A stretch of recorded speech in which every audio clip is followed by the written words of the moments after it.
ہمیشہ میں نے کفن کی چوریاں کر کر کے میں نے ان کو بیچا ہے۔ حضور پاک صلی اللہ علیہ وسلم نے فرمایا کہ اللہ چوری کے گناہوں کو معاف کرنے والا ہے، آپ صدق کے دل سے معافی مانگو۔ حضور علیہ السلام کو کہنے لگا وہ شخص، اے اللہ کے پیارے حبیب صلی اللہ علیہ وسلم، بات صرف کفن کی ہوتی تو میں معافی مانگ لیتا، معاملہ اس سے کہیں آگے پہنچا ہوا ہے۔ عرب کی خوب رو لڑکی، عرب کی حسین لڑکی، نوجوان لڑکی، وہ فوت ہوئی، اس کو کفن دیا گیا، میں قبرستان پہنچا اور قبرستان میں جا کے میں نے پہلے کفن کو اتارا، پھر میں چلا گیا کافی دور فاصلے پر جا کر مجھے شیطان نے ورغلایا اور مجھے کہا کہ کیوں نہ ہو کہ تو اس کے ساتھ مجامعت کر لیتا، کیوں نہ ہو کہ تو اس کے ساتھ گناہ کر لیتا، ابھی تو موقع تھا تیرے پاس۔ میں دوبارہ شیطان کے وسوسے کی وجہ سے قبرستان پہنچا، میں نے اس مردہ عورت کے ساتھ، اس مردہ لڑکی کے ساتھ میں نے منہ کالا کیا، گناہ کیا۔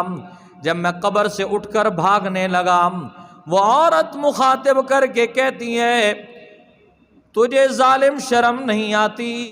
حضرت عمر رضی اللہ تعالیٰ عنہ روتے ہوئے محبوب کریم علیہ السلام کی خدمت میں حاضر ہوئے، رحمت دو عالم صلی اللہ علیہ وسلم سے عرض کیا، اے اللہ کے پاک پیغمبر، آپ نے دیکھا، عمر سے پوچھا عمر کیوں رو رہے ہو؟ فرمایا آپ کے راستے میں آتے ہوئے ایک بندے کو دیکھا جو زاروں قطار رو رہا ہے، یا رسول اللہ وہ اپنے آپ کو بڑا گناہگار کہہ رہا ہے، وہ کہتا ہے میں حضور کی خدمت میں جانے سے قاصر ہوں، میں اللہ کے سامنے، اللہ کے رسول کے سامنے کیا شکل لے کر پیش ہوں، نہ میرے پاس نیکی ہے، نہ میرے پاس گناہوں کی گٹھڑیاں ہی گٹھڑیاں ہیں۔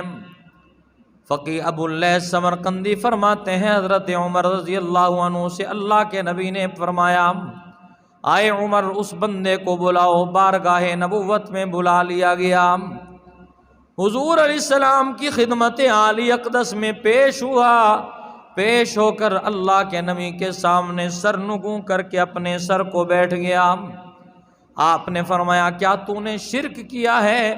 یا رسول اللہ میں سمجھتا ہوں کہ میں نے شرک سے بھی بڑا گناہ کیا ہے۔ فرمایا کون سا گناہ کیا؟ کیا تو نے جھوٹ بولا؟ فرمایا اس سے بھی بڑا گناہ کیا۔ کیا تو نے کسی پر بہتان لگایا؟ فرمایا کہ میں نے اس سے بھی بڑا گناہ کیا۔ اللہ کے نبی صلی اللہ علیہ وسلم پوچھتے ہیں کیا تیرا گناہ اللہ کی کرسی سے بھی بڑا ہے؟ یا اللہ کے پیغمبر بالکل میرا گناہ اللہ کی شاید کرسی سے بھی بڑا گناہ ہے۔ کیا تیرا گناہ عرش سے بھی بڑا، کرسی سے بھی بڑا؟ فرمایا کہ میرا گناہ بڑا عظیم گناہ ہے۔ فرمایا کہ اچھا یہ بتاؤ کہ اللہ عفو عظیم غفور الرحیم ہے، کیا تیرا گناہ اس اللہ سے بھی بڑا ہے یا نہیں؟ وہ کہنے لگا اللہ سے بڑا تو کوئی چیز نہیں ہے، میرا اس بات پر یقین ہے، پر میرا گناہ باقی تمام چیزوں سے بڑا گناہ ہے۔ رحمت دو عالم صلی اللہ علیہ وسلم نے پوچھا، فرمایا کہ بتاؤ تو صحیح کون سا گناہ کیا، کیا جرم کیا؟ بتاتے ہوئے شرماتے ہوئے کہنے لگا زبان پہ آپ کے سامنے کیسے لاؤں؟ حضور علیہ الصلوۃ والسلام کو کہنے لگا یا رسول اللہ 7 سال تک میں ایک ہی جرم میں مبتلا رہا، مکے کی قبرستان میں، مدینہ کے قبرستان میں نے کفن کو نہیں چھوڑا، ہمیشہ میں نے کفن کی چوریاں کر کر کے میں نے ان کو بیچا ہے۔ حضور پاک صلی اللہ علیہ وسلم نے فرمایا کہ اللہ چوری کے گناہوں کو معاف کرنے والا ہے، آپ صدق کے دل سے معافی مانگو۔ حضور علیہ السلام کو کہنے لگا وہ شخص، اے اللہ کے پیارے حبیب صلی اللہ علیہ وسلم، بات صرف کفن کی ہوتی تو میں معافی مانگ لیتا، معاملہ اس سے کہیں آگے پہنچا ہوا ہے۔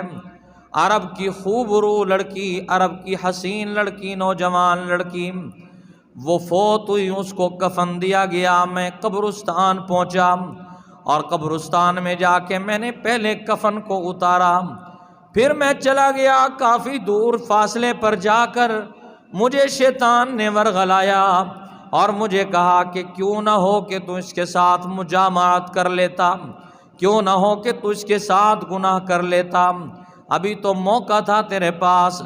میں دوبارہ شیطان کے وسوسے کی وجہ سے قبرستان پہنچا۔ میں نے اس مردہ عورت کے ساتھ، اس مردہ لڑکی کے ساتھ میں نے منہ کالا کیا، گناہ کیا۔ جب میں قبر سے اٹھ کر بھاگنے لگا، وہ عورت مخاطب کر کے کہتی ہے تجھے ظالم شرم نہیں آتی؟ مجھے اپنے اللہ کے سامنے بھی رسوا کر کے جا رہا ہے اور تو مجھے قبرستان کے مردوں میں بھی ذلیل کر کے جا رہا ہے، کیا تجھے شرم نہ آئی؟ یہ آدمی پسینے سے شرابور ہو گیا، بہت زیادہ رونے لگا، کثرت کے ساتھ رونے لگا۔ احادیث کی کتابوں میں آتا ہے کہ اللہ کے نبی صلی اللہ علیہ وسلم نے ایک دھکا دیا، جبکہ حضور نے کبھی کسی کو دھکا نہیں دیا۔ آپ نے اس کی گدی میں ایک مکہ لگایا، تھپڑ لگایا اور فرمایا دفع ہو جا، دور ہو جا میری آنکھوں سے، میرے پاس اب کوئی راستہ نہیں ہے، جنت تک پہنچنے کا ایک ہی راستہ تھا، میرا پیغمبر حضور علیہ السلام کے ذریعے میں جنت میں پہنچ سکتا تھا۔ جب حضور نے مجھے دھتکار دیا تو آگے مجھے کیا میرا بخشش کا بہانہ بن سکتا ہے؟ یہ بندہ روتا روتا روتا پہاڑوں کی غار میں چلا جاتا ہے۔ کھانے پینے کی قسم کھا لی کہ میں کھانا اس وقت تک نہیں کھاؤں گا جب تک میرے بارے میں اللہ قرآن کی کوئی آیت نازل نہیں کر لیتا، یا مجھے اللہ کے پیغمبر مجھے زندہ جلا دیا جائے تاکہ میرا معاملہ دنیا میں ختم ہو جائے، میں آخرت میں حساب و کتاب چکا نہیں سکتا۔